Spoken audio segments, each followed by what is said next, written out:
Hello everyone, welcome back to basic theory. आज है हमारा day 10 of AFCAT preparation series English and हम पढ़ रहे हैं ग्रामर रूल्स जो हमें हेल्प करेंगे in solving comprehension, complete the passage and error detection. मैं आपको बताना चाहती हूँ कि ये जो 100 ग्रामर रूल्स जो है वो एक्चुअल में 100 नहीं है, उससे थोड़े से कम है। बट हम क्या करेंगे, हर सेशन में उसमें से कुछ रूल्स रिवाइज करेंगे। ऐसे आपकी भी प्रैक्टिस होगी और हमें ऐसे लगेगा कि हमने क्राउन फिगर 100 रूल्स किए हैं ग्रामर के और हम कोई भी क्वेश्चन सॉल्व कर सकते हैं। तो without further adieu let's get started. तो ये ग्रामर रूल्स जो होंगे ये हम 4 पार्ट्स में करेंगे। फर्स्ट पार्ट में हमने 25 देखे थे, आज हम 25 देखेंगे। उस 25 में से कुछ रूल्स पिछले इसमें से रिवाइज करेंगे।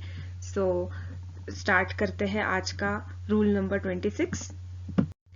रूल नंबर 26 ये कहता है कि अगर आप मैनी इज यूज कर रहे हो then it is always followed by a singular verb. For example, many a students were at the concert. तो ऐसा नहीं होगा, many a student was at the concert is the right answer here.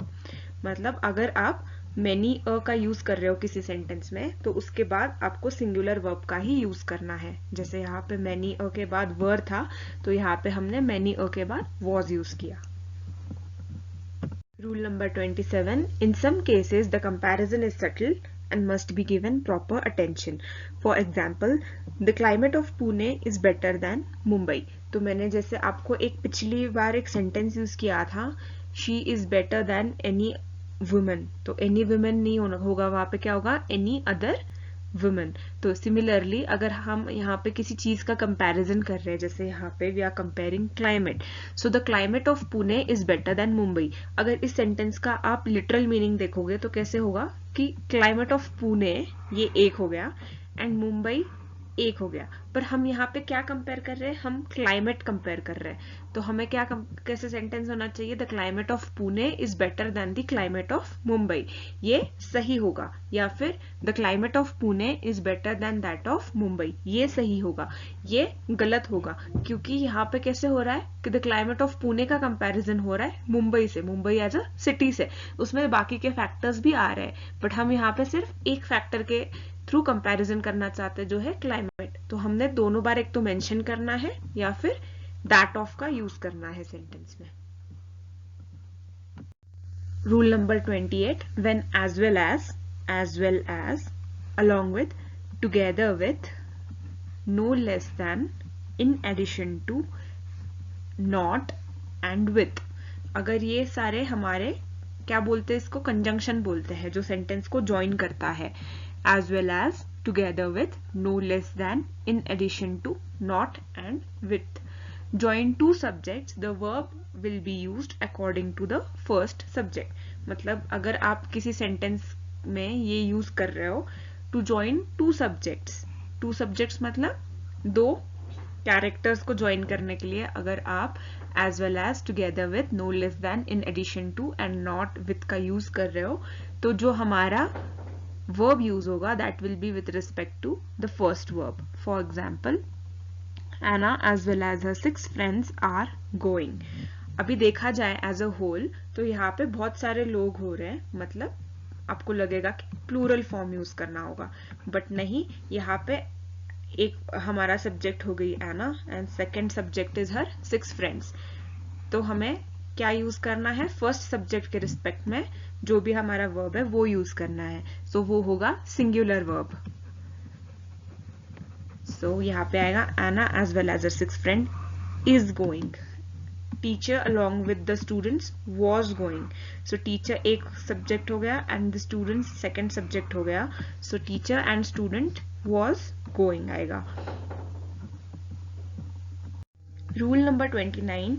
If the subject is the number of, अगर sentence में हम use कर रहे हैं द नंबर ऑफ तो सिंगुलर वर्ब यूज होगा, that is the number of student is very small, is a singular form of verb, so the number of students is very small. and अगर हम ये use कर रहे हैं a number of, that is a number of, then we will be using plural verb, that is are. So a number of girls are participating in the dance competition. There is a minute difference of article used here. That is, if we are using the number of, we will be using is, that is the singular form of verb, and if we are using a number of, then we will be using are, that is the plural form of the verb. Rule number 30. Since a personal pronoun works in place of a noun, the number, gender and the person of the pronoun must be according to the noun only. ये तो काफी easy है. Example, Jay has lost his books. ऐसा नहीं होगा कि Jay has lost her book or its books. So it is used when the gender is neuter, that is if it is not defined. So यहाँ पे clearly Jay is a masculine gender, so यहाँ पे his का use होगा. So Jay has lost his books. She loves her job. She is feminine, so her is used here. So ये तो easy था काफी. Rule number 31. When two or more singular nouns are joined by and are preceded by each other, the pronouns must be singular. That is, if two or more singular nouns are joined by and are preceded by each and every, the pronoun must be singular. Example, every mentor and every student took his or her seat. Each of Jay and Ram has done his homework. Either Anna or Cassie forgot her bag. मतलब अगर दो subject है जैसे जय and Ram, Anna and Cassie, mentor and student. So जैसे ये दो singular subjects है, यहाँ पे देख रहे हो. स्टूडेंट मैनी भी हो सकता है, बट यहाँ पे एवरी का यूज हुआ है, मतलब they are mentioning one student here. So every mentor and every student took his or her seat. So what they are saying is it must be singular. जो his and her, student male भी हो सकता है, female भी हो सकता है. So यहाँ पे दोनों सिंगुलर प्रोनाउन का यूज किया गया है, मैस्कुलाइन और फेमिनाइन. his और her seat. Jay and Ram case में his homework मतलब singular pronoun and her bag singular pronoun. So अगर आप यूज कर रहे हो each and every and से ज्वाइन हो रहा है तो हमने यूज करना है सिंगुलर प्रोनाउन का. Rule number 32. When many pronoun functions as the complement of the verb to be, it is always in the nominative case. अब यहाँ पे the word complement आपको याद रहना चाहिए कि complement with e जो होता है it means matching. My bag is complementing my dress, मतलब my bag is matching my dress, it is going along with my dress. And compliment with I मतलब किसी की praise करना या तारीफ करना. Now when many pronoun functions as the complement of the verb, मतलब verb को matching अगर pronoun आ रहा है to be, तो it is always in the nominative case. Example देखते हैं. It is I who has got the maximum score. I. It is he who is responsible for this blunder. He. It is he who did it before time. तो यहाँ पे ऐसे नहीं आएगा it is me who has got the maximum score. me नहीं आएगा यहाँ पे I आएगा. It is him who is responsible for the blunder नहीं आएगा, it is he who is responsible for the blunder. Similarly, it is he who did it before time, it is him नहीं आएगा, it is he आएगा. या फिर it is her नहीं आएगा, it is she who has done it before time. So इस तरीके से आपको पता होना चाहिए कहाँ पे I यूज होगा, कहाँ पे me यूज होगा, कहाँ पे him आएगा, कहाँ पे he आएगा, कहाँ पे she आएगा और कहाँ पे her आएगा. Rule number 33. Either or neither are always used in relation to two things or two persons. For more than two we use any and none.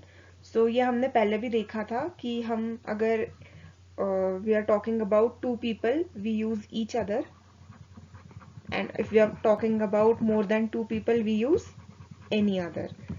So example देखो, either of the two girls will take part. Neither of the two men was guilty. यहाँ पे two girls two men हो रहा है तो we are using either neither. If it goes beyond two then we say anyone of the class can participate. अभी class की बात हो रही है, there are more than two students in a class, so we say anyone of the class can participate. None of the candidate was prepared for the competition. So out of many candidates none of them was prepared. ऐसे भी पूछ सकते हैं exam में neither of the candidate was prepared. So ये गलत हो जाएगा. Neither of the two candidates होता तो वो सही हो जाएगा। तो ये याद रखो, आइदर नाइदर होगा तो सिर्फ टू थिंग्स और टू पर्सन्स के बीच में रिलेशन होगा। एनी एंड नन होगा then it must be more than to.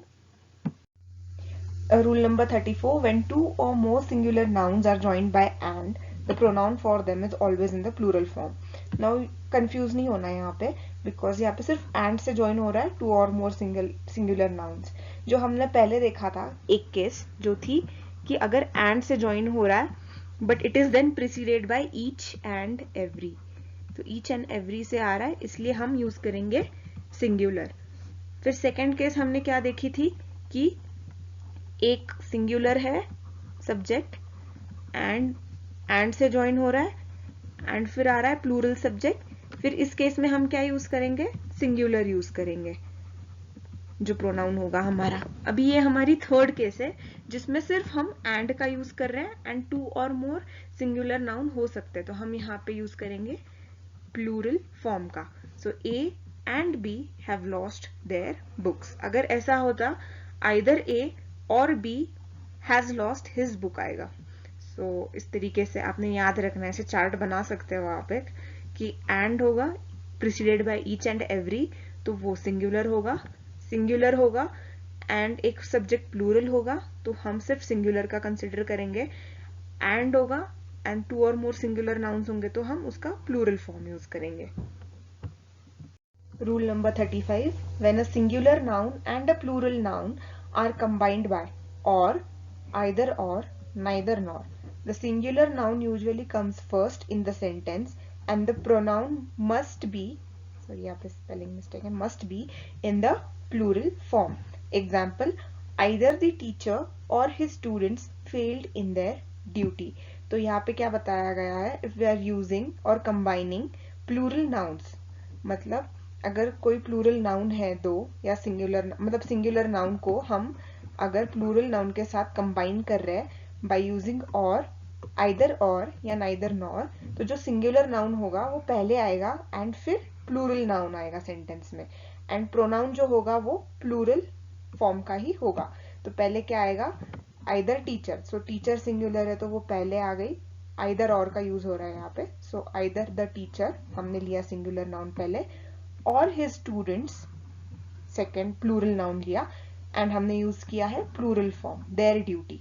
सो ये याद रखना है, अगर आप और नाइदर नॉर का यूज कर रहे हो, सॉरी और आइदर और नाइदर नॉर का यूज कर रहे हो to combine a singular and a plural noun, तो सबसे पहले आएगा हमारा सिंगुलर नाउन, फिर आएगा प्लूरल नाउन एंड फिर हम उसको कंबाइन करेंगे प्लूरल फॉर्म ऑफ प्रोनाउन से। जैसे कि मैंने वीडियो के स्टार्टिंग में बोला था कि 100 रूल्स मतलब 100 गोल्डन रूल्स जैसे बोलते हैं, बट 100 है नहीं, उससे कम है। तो हमें ये काउंट करने के लिए मैंने कुछ रूल्स रिवाइज कराए हैं आपको ताकि याद रहे। सो ये स्टार मार्क किए हुए जो रूल्स है वो हमने फर्स्ट पार्ट में किए हुए हैं। तो 36th rule is, when in a sentence one is used as the subject all the pronouns in the sentence must be changed into one और वंस एंड नॉट हिज और हिम। ये हमने देखा था कि वन आ रहा है तो हम उसको वंस यूज करेंगे। So one should keep one's promise, one should obey one's duties and one should prepare for one's exam diligently. So next up we have 37, ये भी पहले देखा हुआ है हमने, आपको और आइडिया क्लियर होगा after having this example. When two और more singular nouns are joined by either और neither nor, the pronoun is always in the singular form. So अगर पहला देखोगे आप कि Anna and Casey should invest her money in some FD, ये गलत हो जाएगा क्योंकि हमने अभी रूल देखा था कि singular and singular noun and से ज्वाइन हो रहा है तो हम उसका प्लूरल फॉर्म यूज करेंगे। सो इंस्टेड ऑफ हर यहाँ पे आना चाहिए their money, but now that we are using either or या neither nor, तो वो singular होगा, जैसे neither Anna nor Cassie finished her homework आएगा, ये correct है। यहाँ पे their homework नहीं आएगा because we are using neither nor। फिर either Anna or Cassie forgot to take her books, मतलब her books आएगा, their books नहीं आएगा because we are using either or। I hope the idea is clear कि दो singular noun and से join हो रहे हैं सिर्फ, तो प्लूरल फॉर्म यूज होगा, बट अगर हम नाइदर नॉर या आइदर और यूज कर रहे हैं तो सिंगुलर फॉर्म आएगा। 38 ये न्यू है.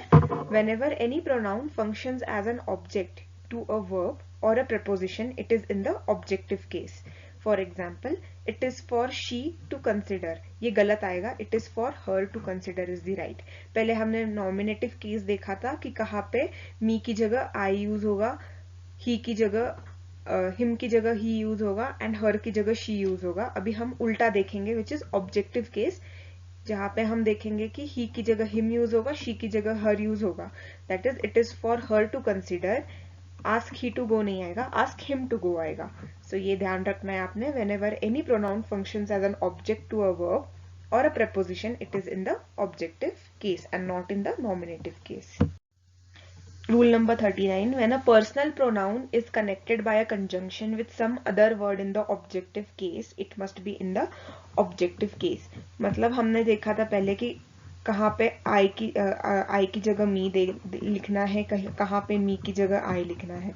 तो यहाँ पे these books are for you and me ऐसे आएगा because this is the objective case. यहाँ पे me is the objective case. We will not use I over here because यहाँ पे personal pronoun मतलब एक personal pronoun is connected with a conjunction with some other object. तो you एक other object है, me is a personal pronoun, तो ये दोनों को एंड से कनेक्ट किया गया है, that is a conjunction.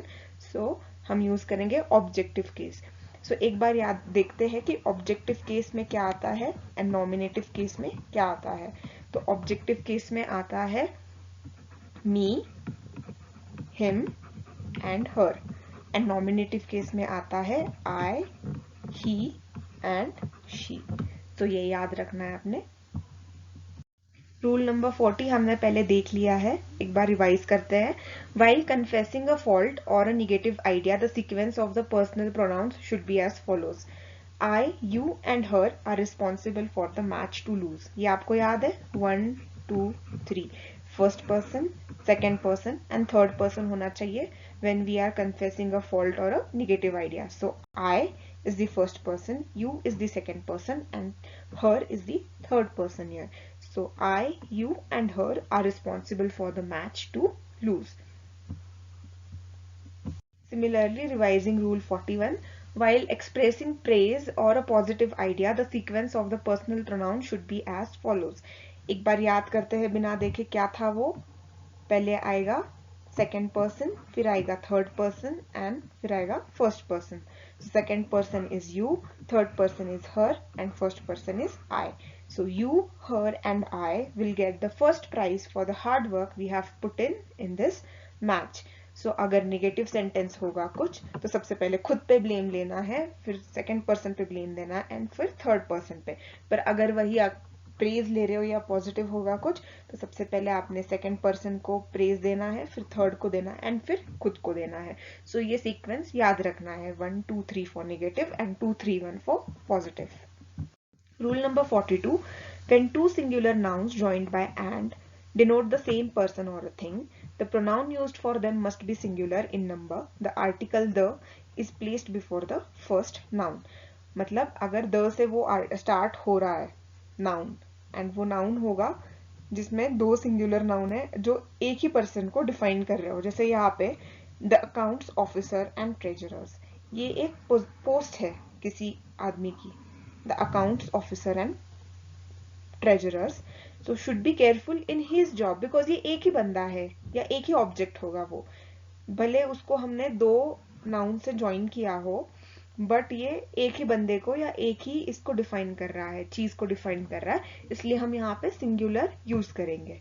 So the accounts officer and treasurers should be careful in his work of keeping accounts. So the से स्टार्ट होगा ये and से दो नाउन ज्वाइन होंगे but they will define only one person और an object. So ये याद रखो. The pronoun rule number 43. A pronoun should be used in the objective case in a sentence beginning with let. मतलब let से start हो रहा है. अभी याद करो ऑब्जेक्टिव केस क्या था हमारा, हर, हिम एंड मी. ये हमारी ऑब्जेक्टिव केस है. तो अगर लेट से कुछ स्टार्ट हो रहा है सेंटेंस तो हमने ऑब्जेक्टिव केस यूज करना है, her, him and me. Example, let her go to the party, let him bring up the doubts in the class, let me serve you the dinner. So ऐसे आएगा. Rule number 44. After but, expect, between and let, the pronoun is used in objective case, whereas after such as in the subjective case. अब देखो subjective case and nominative case is one and the same. So example देखो, everyone enjoyed but, मतलब अगर but, expect, between and let आ रहा है तो हम objective case use करेंगे, but अगर such as आ रहा है तो subjective case use करेंगे. So everyone enjoyed but आ रहा है तो objective case I नहीं आएगा, me आएगा. Let us go on a road trip. They don't like person such as I. यहाँ पे such as आया है तो हम यूज करेंगे I form and not me form. So I hope you are getting this. Let us revise another rule as 45. When a pronoun stands for a collective noun, it must be in singular number and in the neuter gender if the collective noun is viewed as a whole. तो as a whole use कर रहे हैं तो उसका singular form of neuter gender होगा. So the jury as a whole यहाँ पे use कर रहे हैं हम, तो we will be using its and इसका singular form है. It is the singular form. So ये है and the jury were divided in their opinion. ये हमारा second form है जहाँ पे हम jury को divide कर रहे हैं as a individual. So were divided in their opinion. यहाँ पे plural form use होगा. Another rule to revise as 46. Each other is used about two person. ये भी मैंने आपको अभी explain किया था कि अगर हम दो लोगों की comparison कर रहे हैं तो हम each other use करेंगे and more than two कर रहे हैं तो in any other या one another. So the two sisters loved each other. Romeo and Juliet loved each other, one another. Good people respect one another. Another rule to revise 47. Transitive verbs are followed by reflexive pronoun. So transitive verbs क्या थे हमारे? Enjoy, apply, appeal. ये सारे transitive verbs है. तो उसको अगर हम यूज कर रहे हैं तो उसके बाद आएगा रिफ्लेक्सिव प्रोनाउन. रिफ्लेक्सिव प्रोनाउन क्या होता है? जब हम माय, इट, हर, हिम के बाद सेल्फ ऐड करते हैं एंड आर एंड देम के बाद सेल्व्स ऐड करते हैं. मतलब myself, themselves, ourselves, itself, herself, himself, ये सारे हमारे रिफ्लेक्सिव प्रोनाउंस है. तो हम इसको सेंटेंस में कैसे करते हैं use? enjoy yourself, he was enjoying himself, she was enjoying herself. तो अगर हम transitive verbs use कर रहे हैं तो उसके बाद हम use करेंगे reflexive pronoun.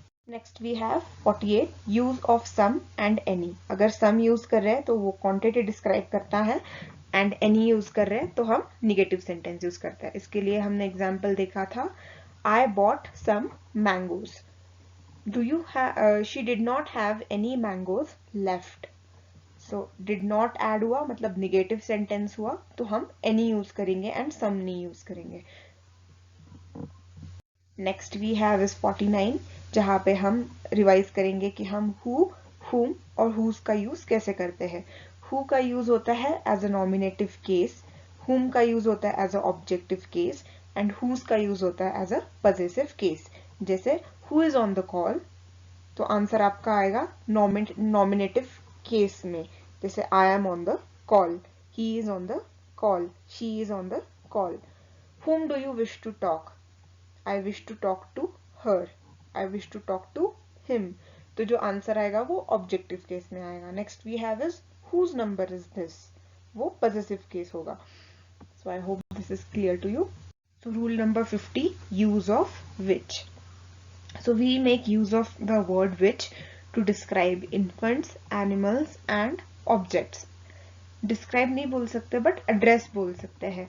So this baby which was born yesterday is in a healthy state. हम ऐसे नहीं बोल सकते कि this baby who was born yesterday, which was born yesterday. When selection is expressed, so which of these shades do you want to purchase? Which of these cars do you want to purchase? जब हम कुछ select कर रहे हैं तब हम which का use कर सकते हैं. Or to refer to a sentence. So he was said to have passed the exam, which is not true, which is false, which is right, which is wrong. So इस तरीके से आप किसी sentence को describe करने के लिए which का use कर सकते हो. So here we complete our 50 grammar rules and tomorrow we will be addressing another 25. I hope you are practicing these rules and revising and understanding how and when they are used, and I thank you for practicing with me today. I shall see you tomorrow. अगर आपको मेरी video अच्छी लगी हो तो please like share and subscribe to my channel. मुझे बहुत motivation मिलेगा अगर आपने मेरे लिए इतना किया तो। It's free and it will always be free and God bless you all.